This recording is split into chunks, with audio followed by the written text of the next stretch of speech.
Maria, Ave Maria, Ave Maria, Ave Maria. Mulher peregrina, força feminina, a mais importante que existiu. Com justiça queres que nossas mulheres sejam construtoras do Brasil. Ave Maria, Ave Maria, Ave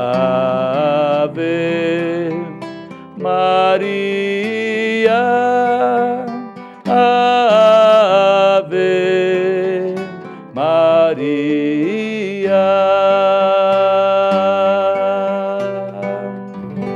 Um domingo abençoado, cheio de vida, de alegria e de paz para você, querido telespectador, querida telespectadora da nossa TV Integração. É o nosso programa Mensagem de Fé e Vida entrando no ar. É Padre Amarildo quem tem a alegria de mais uma vez entrar no seu lar, neste momento sagrado do almoço, para partilhar com você a Palavra de Deus, a Palavra da Igreja. É muito bom estar com você novamente. Nós estamos, neste mês de setembro, refletindo sobre a chamada doutrina social da Igreja. Uma riqueza que a Igreja tem, infelizmente desconhecida por parte de muitos, até mesmo por elementos do clero. Agora, é uma riqueza que brotou da reflexão de muitos papas. Primeiro, na fidelidade ao Evangelho, podemos dizer, foi o Papa Leão XIII, com um documento chamado Rerum Novarum, escrito 50 anos depois do Manifesto Comunista, onde ele procurou ajudar a Igreja a superar o conflito entre classes, ajudou a sociedade a buscar, não o conflito, mas a buscar a cooperação entre classes por uma sociedade melhor. Depois, no ano 1931, vamos ver com o Papa Pio XI, o documento 40º ano, onde o Papa Pio XI vai reafirmar todos os princípios escritos pelo Papa Leão XIII na Rerum Novarum e vai adaptar a doutrina social da Igreja para esse período pós Primeira Grande Guerra, para esse período após o surgimento da União Soviética, da Revolução Comunista na Rússia e em outros países, onde o Papa vai lembrar a importância de construir uma sociedade justa, uma sociedade marcada pela cooperação entre as pessoas, a caridade universal, onde possa haver realmente paz definitiva. E um documento já marcado pela tensão, pelo medo de uma Segunda Guerra Mundial, que infelizmente aconteceu. Depois vamos ver o Papa João XXIII, que além de ter convocado o Concílio Vaticano II, que mudou de uma forma muito grande a Igreja, que veio mostrar a importância do bom cristão ser um bom cidadão através da Constituição Pastoral Gaudium et Spes. Ele escreveu 2 documentos muito importantes nesse período pós-Segunda Grande Guerra Mundial, nesse período da Guerra Fria entre Ocidente e Oriente, entre capitalismo e comunismo, nesse período da Guerra Fria entre União Soviética e o Ocidente capitalista. Então, vamos ver um conflito muito grande, o medo da eclosão de uma Terceira Guerra Mundial. Então, ali o Papa João XXIII vai escrever 2 grandes documentos. Primeiro, chama Mater et Magistra, um documento bonito, onde o Papa vai chamar a importância da cooperação, da solidariedade entre ricos e pobres, entre países ricos para com países pobres, entre regiões mais ricas de um país com as regiões mais pobres, e vai escrever também, por ocasião da crise dos mísseis em Cuba, o documento Pacem Terris, lembrando da importância do empenho de todos para a paz no mundo. Depois, vamos ver o Papa Paulo VI, que levou avante o Concílio Vaticano II, que promulgou todos os documentos do Vaticano II. Ele escreverá também 2 grandes documentos. Primeiro, a 80ª Advenies, lembrando os 80 anos da Rerum Novarum, e vai escrever um documento chamado Populorum Progresso, lembrando que o novo nome da paz é o progresso, que não há paz no mundo sem o desenvolvimento, sem o progresso dos povos. Então, documentos de fundamental importância que foram determinantes, podemos assim dizer, para o empenho dos católicos, dos cristãos católicos nos países latino-americanos e africanos na luta pela independência e na luta pela redemocratização do país. Depois vemos o Papa João Paulo II, Papa muito especial nesse sentido, porque ele conheceu o lado mais nefasto, podemos dizer, tanto do capitalismo quanto do comunismo. Do capitalismo ele conheceu a invasão nazista da Polônia, e o nazismo é capitalista. Ele encontrou apoio nos burgueses, nos capitalistas alemães, na luta contra o comunismo, e virou luta depois contra judeus, contra todos os diferentes, com o nazismo. E foram milhões de pessoas que morreram na Polônia, assassinados pelo nazismo. Inclusive o pai do Papa João Paulo II foi assassinado pelas forças nazistas. Depois da Segunda Guerra Mundial veio a invasão comunista, stalinista, que assassinou também milhões de pessoas na Polônia. Olha, gente, então o Papa João Paulo II ele escreveu documentos de fundamental importância. Primeiro escreveu um documento chamado Labor Exercens, que vai falar da beleza, da dignidade do trabalho humano. Não só como meio para se conseguir o justo salário, mas como meio de construir uma sociedade melhor e como meio também da pessoa se realizar. Porque o ser humano se realiza naquilo que ele faz. Escreveu também o Papa João Paulo II o documento chamado Centésimos Anos, comemorando 100 anos da promulgação da Carta Rerum Novarum.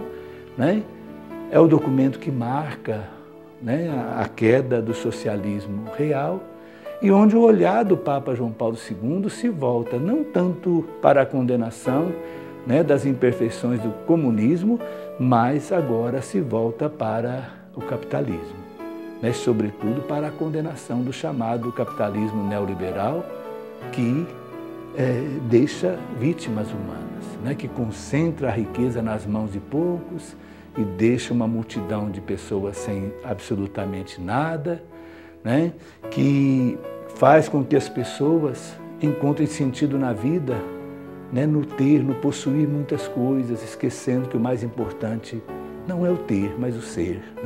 Então isso é importante. E o Papa João Paulo II teve muitas outras manifestações, uma presença muito forte na vida da Igreja, buscando a solução de problemas graves, mundiais, de guerras, de conflitos, procurando instaurar a paz. Vemos depois o Papa Bento XVI, que vai escrever um documento só sobre a doutrina social da Igreja, apesar de outras manifestações. Ele escreve Deus Caritas Est, Deus é caridade.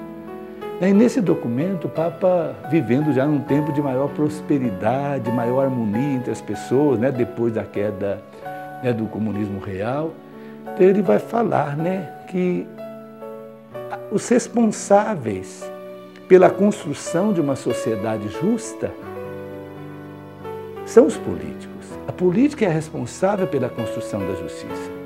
Mas vai lembrar que a igreja, ela continua importante. O trabalho da igreja continua fundamental. Por quê?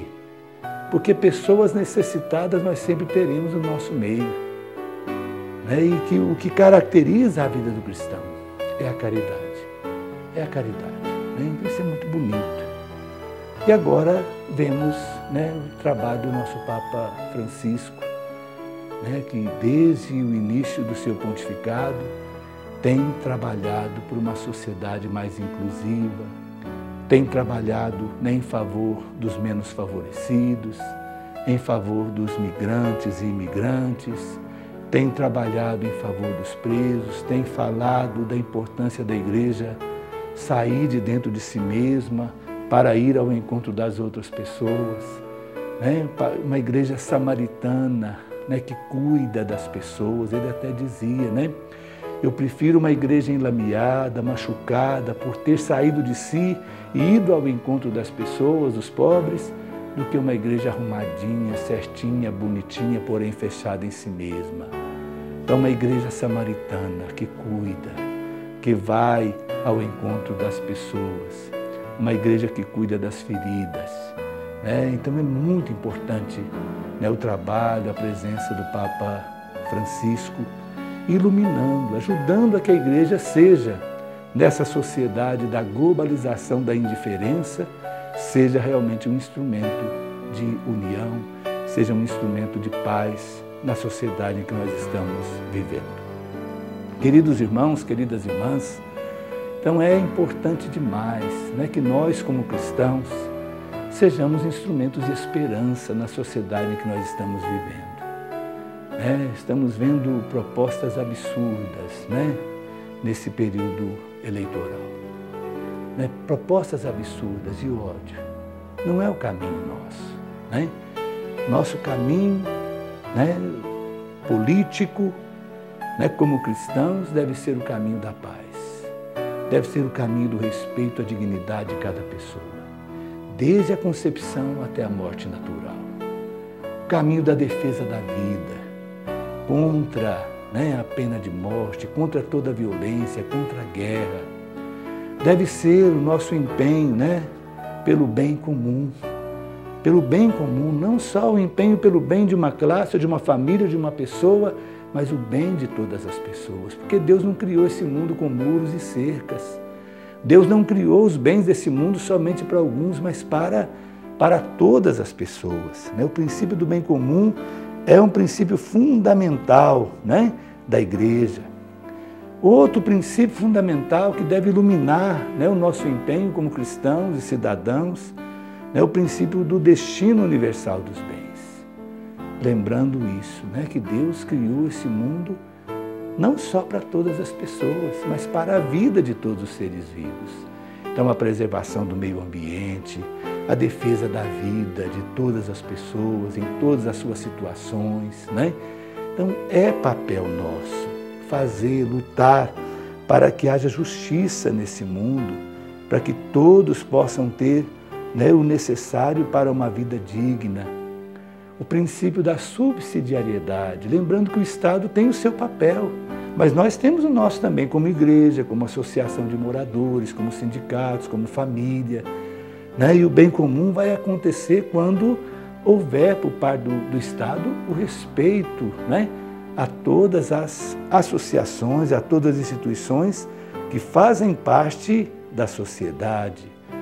O princípio de participação, outro princípio fundamental, onde todos somos chamados a participar. Não só exercendo o direito e a obrigação do voto, mas de participar do governo da sociedade, do governo da cidade. Temos obrigação, né, de participarmos disso. Não só, né, o direito e o dever de votar, né, mas participar. Lembra também a doutrina social da igreja, o princípio da solidariedade, né, de sermos solidários com os outros, ricos sendo solidários com os pobres, né, de vencermos essa tentação do ódio, né, para darmos as mãos às outras pessoas, para construirmos um país melhor, mais justo, solidário, fraterno e humano. Porque, disse Jesus, Nisto reconhecerão que sois meus discípulos, se tiverdes amor uns pelos outros. Que o Senhor Deus da vida nos dê sabedoria e nos ajude a buscar o bem comum através do nosso testemunho como cristãos em nossa sociedade. E que o Senhor Deus da vida nos abençoe pela intercessão de Nossa Senhora Aparecida. Em nome do Pai, do Filho e do Espírito Santo. Amém. Continue ligado na nossa programação. Até a próxima, se Deus quiser. Prova de amor maior não há que doar a vida pelo irmão. Prova de amor maior não há que doar a vida pelo irmão. Eis que eu vos dou o meu novo mandamento: amai-vos uns aos outros como eu vos tenho amado. Prova de amor maior não há que doar a vida pelo irmão. Prova de amor maior não há que doar a vida pelo irmão. Nisto todos saberão que vós sois os meus discípulos. Amai-vos uns aos outros como eu vos tenho amado. Prova de amor maior não há que doar a vida pelo irmão. Prova de amor maior não há que doar a vida pelo irmão.